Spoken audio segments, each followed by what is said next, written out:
Bon, les gars, là, sérieusement, là, je capote. Là. Depuis 6 mois, j'ai perdu à peu près 15 Hey, là, je perds mon argent.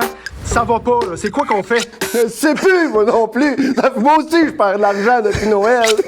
OK. Premièrement, Vincent, on va se calmer. Alors, ce qui est important de comprendre là-dedans, c'est que c'est le marché qui a eu une perte. Ton rendement comme tel, tant aussi longtemps qu'on ne sort pas tes fonds, ton rendement, ta perte n'est pas concrétisée, alors c'est une perte qui est fictive. Absolument. Puis quand on a rempli ton profil d'investisseur ensemble, si tu te souviens bien, on avait un délai, un horizon de placement qui était sur 5 ans ou 10 ans. On avait 2 types de placements. Puis c'était important pour nous de respecter ton plan. C'est bien beau les 5 prochaines années, les gars, mais là, moi, je perds de l'argent maintenant, OK? Là, ça va durer combien de temps, cette histoire-là? Là? Vas-y, toi. Oh non, vas-y. Non, vas-y. Ben, si je te répondais à cette question-là exactement présentement avec une date, je te mentirais probablement. Mais il y a quelque chose que je peux te montrer qui est ici, qui a été fait par l'Autorité des marchés financiers. Ça parle des crashs boursiers qu'il y a eu dans les 50 dernières années. Que ce soit la crise de 1980, que ce soit la crise de la bulle technologique en 2000, que ce soit les bulles immobilières en 2008. Tout est là-dedans. Tu peux voir les chiffres, tu peux voir toutes les crises qu'il y a eu, tu peux voir les corrections boursières, tu peux voir les reprises. Puis ça, c'est intéressant de voir combien ça a été rapide, les reprises, à un coup que la bulle a été passée, que le crash a été fait.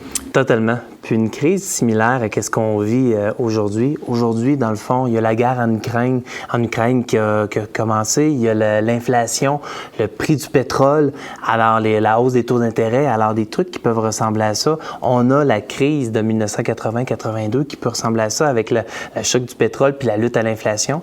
Puis il y a aussi la guerre en Irak en fin des années 80 qui est aussi très similaire, où on avait eu des drops sur des petites période, mais qui avait causé des gains énormes de la première année. Si on parle de 1980, de 84 de gains la première année et en 89 jusqu'à 14 la première année. C'est correct, les gars, là, je comprends ce que vous m'expliquez là, mais pour vrai, là, je pense que je vais ramasser mon argent puis je reviendrai quand ça va recommencer à monter. Là. C'est toi le boss? Dis-tu qu'il va manquer toutes les meilleures journées? Je le sais pas.